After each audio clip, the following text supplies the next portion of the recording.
7 p.m., February 5th, 2024 in council chambers. 6 items on tonight's agenda. First item is consideration for approval of risky business tobacco license. This is Police Chief John Davis. Thank you, Mr. Chair.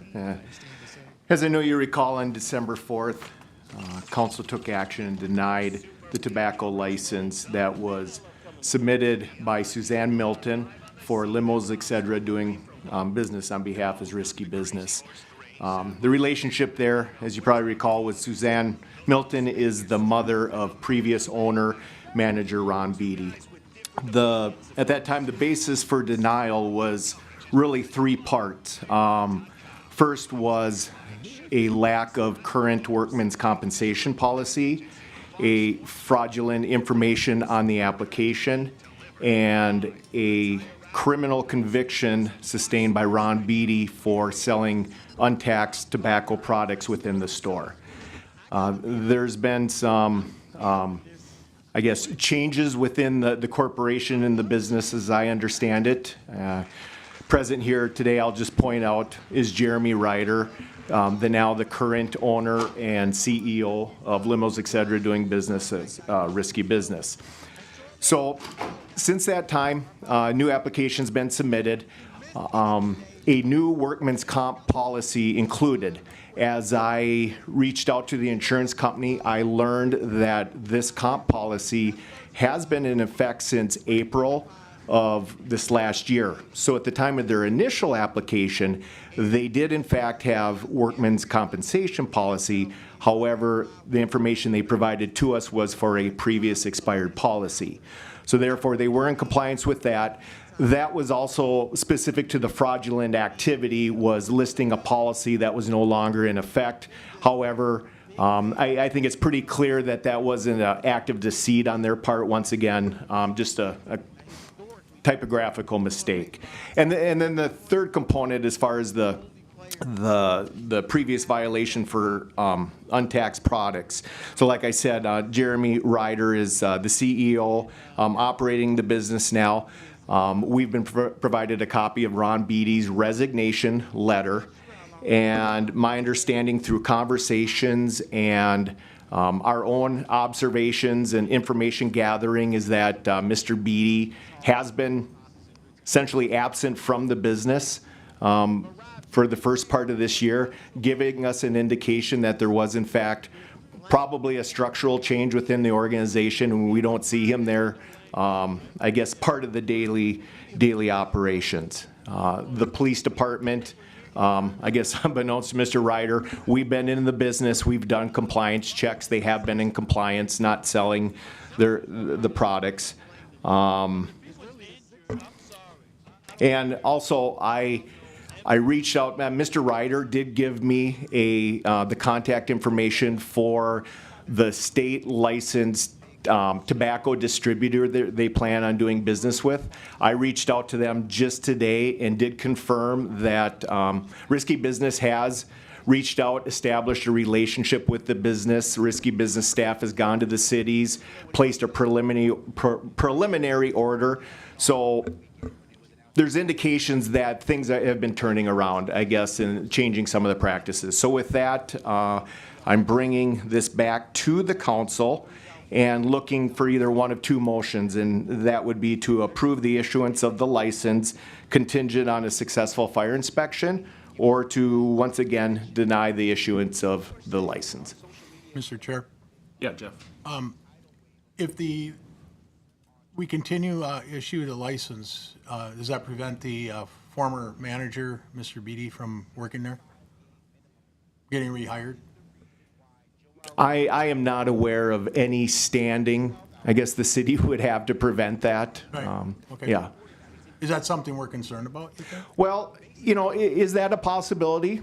Certainly. Does Mr. Beatty have, I guess, a history of maybe some practices that are maybe a little, you know, I'll just say it, deceitful? Yes.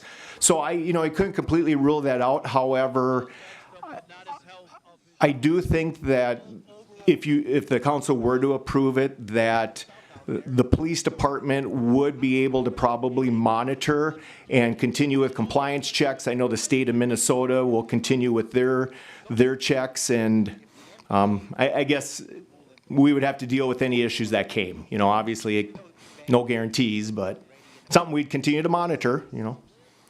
So Chief, you give us two options. One is to deny, one is to approve it, contingent on a successful fire inspection. I just want to know, are you comfortable with us approving it then? If you made the decision to approve it, I would be comfortable with that, and I do have confidence that, you know, through our monitoring here locally and through the state of Minnesota, from the taxation standpoint, that there's the checks and balances there to, if this goes sideways, that we'd identify it and be able to bring those matters back to the council. So I would be comfortable giving them a second chance if the council desired. Mr. Chair? Yeah. Chief, did you say at the last time this was before us, we denied it? That is correct. Okay, we didn't vote on it. There was no action taken. Okay. Just, we're clear, I mean, there was no motion, we just let it sit so you guys could look into it further, but. Sure, my correction. I'll rephrase that. In the license was not granted. Council did not approve granting of the license, so. I thought we had denied it before that time. Yes. Okay. We did. We did, but not the last time it was before us. Oh, and Go ahead. I'm sorry.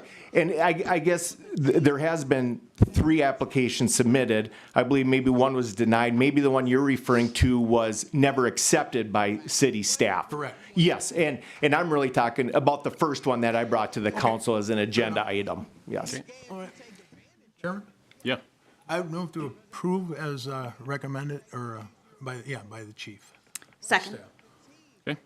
We have a motion to approve the issuance of a tobacco license to limos, et cetera, DBA Risky Business contingent on a successful fire inspection, and a second. Any more discussion? I just want to, I know it's been a bit of a process. I feel much better having been through this process. So thank you, Chief. Thank you, Mr. Ryder. Thank you. Any more discussion? Hearing none, go to a vote. All in favor? Aye. Motion passes. Item number 2 is a event street closure application for the CLC 5K Mental Health Awareness Run. And this is Public Works Director Jesse Dean. Go ahead. Thank you, Mr. Chair. Attached is the application for the annual CLC 5K Mental Health Awareness Run that they've typically done in the spring. This year, they're proposing holding the run on Saturday, April 27th from 9 till 11 in the morning. They're requesting closure of East River Road and Mississippi Parkway and a lane closure on College Drive. Police have assisted with the event in the past, and staff is recommending approval under the conditions they provide insurance to City Hall prior to the event, requesting traffic control materials 1 week prior, and that they remove their signs after the conclusion. Thank you. Is this the same route that they ran before? It is a little bit different because they had the construction on East River Road last year, so they're able to utilize all of East River Road this time around. Okay. Didn't we have flooding last year? We did have some flooding done on the lower part of East River Road, but things they have aren't intending to go that far south even this year. Mr. Chairman, I'll move to approve the Second. application. Got a motion and a second. Any more discussion? Hearing none, go to a vote. All in favor? Aye. Motion passes. Item number 3, we have a resolution of support for the LCCMR grant application and authorizing staff to apply for the LCCMR grant funding, Trunk Highway 210 Lum Park Pedestrian Bridge project. Again, this is Jesse Dean. Go ahead. Thank you, Mr. Chair. The solicitation period for the LCCMR grant program is now open. This is the same program that funded the Lyman P. White Park project. Applications are due in late March. We do have funds available in the contract with SRF to prepare grant applications for this project. Between this application and the previous AT application they assisted with, this would expend most of the remaining funds that we have available with them. The city received a grant assistance grant from LMC that's also able to assist with this. There is a 25% required match, but no maximum request. Staff is recommending requesting 3.75 million. This would amount to 75% of the $5 million estimated construction cost. This would leave the city to fund the other 25% plus engineering and right-of-way costs. This assumes that no other funding is found. There is potential that the city would receive some other grant funding and assistance from the DNR. Staff would also request that we authorize SRF to apply for the LCCMR grant and then adopt the resolution that supports the application. Thank you. Mr. Chair? Yeah, Jeff? If we were to receive this grant, what's the length of time we have to use it if we receive it? Do you have any idea? I believe we have to use it within 2 years, if I remember correctly. So they run on the state's biennium. And then we're on a 20% local share of that, so approximately $1 million. Our share of the construction would be about $1.25 million, plus the engineering and right of way, and that's assuming we don't find any other grant funding. But it's likely that we would, if we get this grant, that we would find some support from other agencies as well. Yeah. It's a lot of money, but it also is a way to get closer. So what makes me comfortable is that this 1.25 million can come from other sources, so. Okay. I'd move to approve the application, or the grant application process. Move forward. Second. Motion and a second. Any more discussion? Hearing none, go to a vote. All in favor? Aye. Aye. Motion passes. Item number 4, this is a final layout for Trunk Highway 371B and Willow Street Roundabout. Again, Jesse Dean. Thank you, Mr. Chair. Over the last several months, staff has been coordinating with MnDOT staff and SEH on the development of a layout for the roundabout at 6th Street and Willow. There have also been meetings with stakeholders, which kind of included the adjacent businesses and some of the nearby trucking companies. We also held a public open house in December, mostly geared toward just general public. So attached to this item is the final draft layout. Staff did meet with the council's PMT members, which was council members Chezak and Terry, and they supported presenting the layout to the council as currently drawn. Staff included some additional information on the agenda item, but can answer any questions the council may have on this project. So in discussing this with MnDOT staff, they would likely require formal municipal consent. With this requirement, staff would like to amend the recommendation to not only approving the draft layout that's included in the packet, but also request that the council establish a public hearing at the March 18th council meeting for municipal consent. Mr. Chair? Yeah, Jeff? Jesse, I don't know if you have the exact numbers, but what's this going to cost the city after it's all done? This, out of our funds, what's it going to cost? Do you have any idea? So we're wrapping up kind of a close estimate. I believe we were somewhere in the realm of about $2 million total construction, roughly. MnDOT is going to see a decent share of that. I try to include the exhibit from MnDOT's cost participation policy for the roundabouts. So it is not an exact 50-50 split. MnDOT actually takes on a larger share of a roundabout cost because they take the inside circle. Now we're going to have a little bit of extra cost because of the stuff that continues a little bit east, but we'll probably be just a touch under 50-50 for the construction costs. We'll have roughly about $200,000 in engineering fees, and then some right-of-way acquisition costs. All of these should be state aid eligible, so local funds should not have to fund this as long as we can get state aid funds for those. Okay. Any idea on the right-of-way acquisition, what number we're looking at for that? That's a tougher one to guess. You can see in the layout you have 2 existing business signs. Those would likely have to be relocated as part of the project. You could estimate somewhere in the realm of $15,000 to $20,000 to relocate each sign. So you're potentially running around $40,000 for that, plus acquisition of the land. So that's tough to say right now. We'd have to do some more digging into that, but this layout would allow us to start having those discussions with property owners. Okay. I think it's my turn to ask. How much more is this costing us because they didn't do it the first time they were coming through? That's a That's a tough question because some of the stuff could have been rolled into the engineering and that, and some of it couldn't because it is a different scope. So that's tough to say. Okay. Since I was part of the PMT, I'll make the motion to move forward with staff's recommendation here. Second. Sorry, what was the second part? You wanted to establish a public date. hearing on, March. And to. March 18th, I believe it and was. to conduct a public March hearing 18th? March 18th. okay. All right, we have a motion and a second. Any more discussion? Hearing none, go to a vote. All in favor? Aye. Motion passes.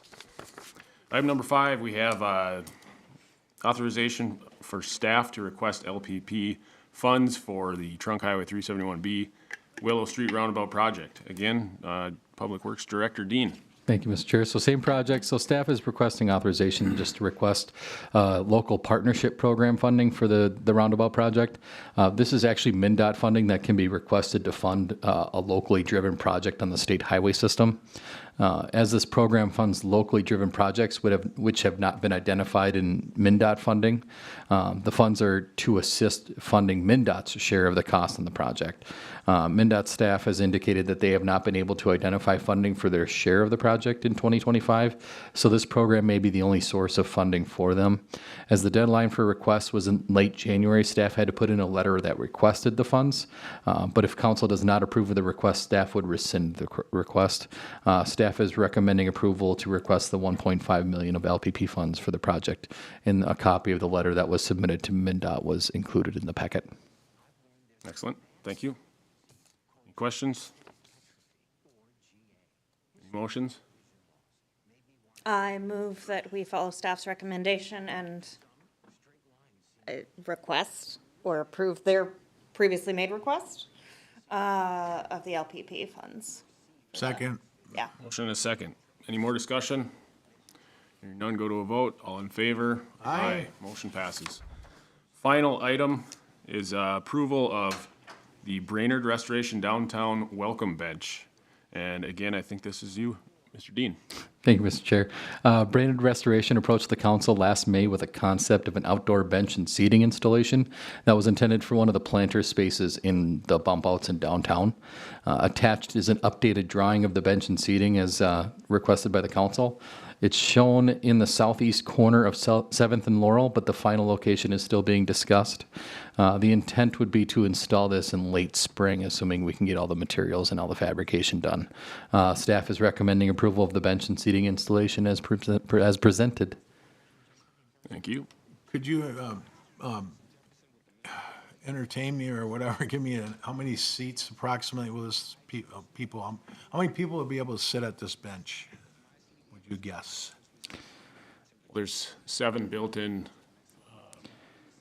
kind of bench stool type things. Okay. There's an open spot for at least one ADA accessible handicap spot. And then at the end of the table, you could also do that. Oh, there is a table, right? There's basically 2 tables with a 45-degree angle.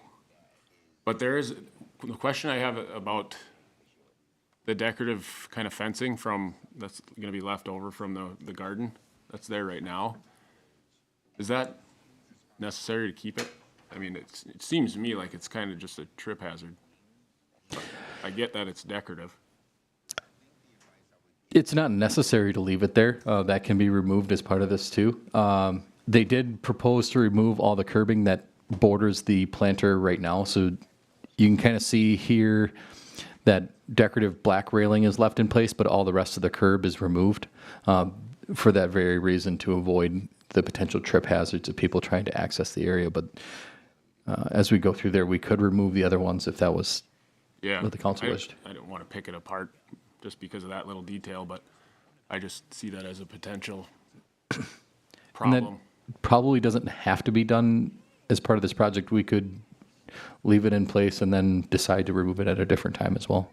Right. Or even build it up higher so that it's not a trip hazard, more of a fence, I guess. So I get it kind of defines the space better, but Jesse, can you explain to me why we are bringing this up now when they haven't for sure picked a location, and it just seems like it's not quite ready yet. So the discussion came up on this location when Brainerd Restoration, some of the staff had come and met with us before this was included in the packet. And we discussed the southeast corner as it was kind of presented originally as well. And we've had some turnover in the nearby locations and stores. So one of the discussion points was, would this be better suited maybe in front of the growing co-op instead? So they were going to have some discussions with the co-op on whether they would be interested. So that's kind of the, correct. Those are the only two locations that are really under discussion, I guess. Is this something that they plan on repeating with the CLC welding, fabricating department? Potentially. I think they're getting some additional funds through, was it the Main Street one, wasn't it? I can't remember which the fund source that they were getting in. Yeah, I can answer on that a little bit. There is interest. They kind of hope that maybe downtown business owners would become active in wanting to create more seating areas. This is kind of like the pilot design for it, and to create more seating downtown. So there's not a plan, but they would like to see, potentially the city of Brainerd move in that direction to create more seating areas. What's the surface? Is it painted? Is it going to have to be maintained regularly? Is it just? It's made from materials that are pretty low maintenance. So the framing is painted steel, and then the decking and the seating is composite material. So it should be long-term, hold up pretty well, especially with the weather. Like a resin type stuff, or? Almost like a plastic. Okay. So the one thing I will say about the design, I think it looks great, but it almost discourages people to face each other. Yeah. The seats look like they're facing out, like you should put your backs to each other. I don't know if the back part is even necessary on those stools. I see it kind of connects into the table there, but if you'd have just left them an open stool, I think that would be a more social friendly design, just in my opinion. But again, I don't want to pick it apart. What do you guys think? I like the idea, but I'm still not quite sure why it has to be, like, why we're talking about this tonight before it's, I feel like it's not ready to come to us. I like the idea of more seating. I like what they're trying to do. But I just don't think I'm ready to vote for it until we know exactly where they want to put it. If we're gonna hold off on it, I guess my suggestion would be to come back with something, if there's another option without the backs on those chairs. Not to be nitpicky. I think the intention, not that they're intended to be backs, but it's a connection, so it's more of one piece rather than several pieces. So that was, and you see the bench seating itself doesn't have like a set of back legs, so this is the way it supports it. Sure. But that'd be something that they could potentially do. The only reason we're bringing it at this time is obviously we had this discussion about the location, but they do want to order materials and begin fabrication so that it can be installed. Okay. What do you guys think? Well, I hear what you're saying. I got an image in my mind. I'm not so sure. I mean, like, So the stools are designed so you can put your back against essentially the table part. Mm-hmm. Or you can turn around and kind of straddle the back of it, or the front. In that case, it would become. well, we want somebody something that's user friendly, right? I mean, is it possible to ask them to go back to their drawing board if we want to pursue this further? I mean, I kind of leaning on what you guys are saying. I understand too that, you're worried about the location. That makes sense. I can't argue that.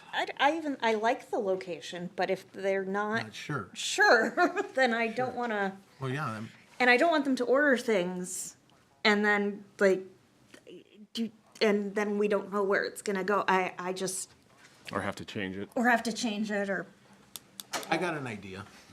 Let's pass this on to the full council. Have a bigger discussion? Yeah. Okay. So no action? Yeah, that's, No recommendation. Can do that. No recommendation. All right, in that case, Do we we, need a motion for no recommendation or committee? No, okay.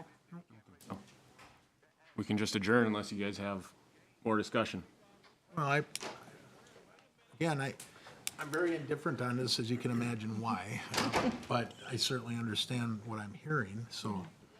It's a nice picture. It's got, I agree with It would be Mike. nice as is, I think it is, Okay. but there's room for improvement. Well, we're not rushed into this, right, Jesse? Or, Well, I mean, they or wanted to order James? things. I mean, as far as, I think it would be, the CLC class being in session is what you want to take advantage of for time. well, So hopefully we can, a couple weeks from now, just push it forward. well, the Do they not council, do welding over the summer? I mean, they fill their classes. Maybe they do. so, Yeah. well, council can help us along here. Sure. Any more discussion? Okay, we can adjourn to the council meeting.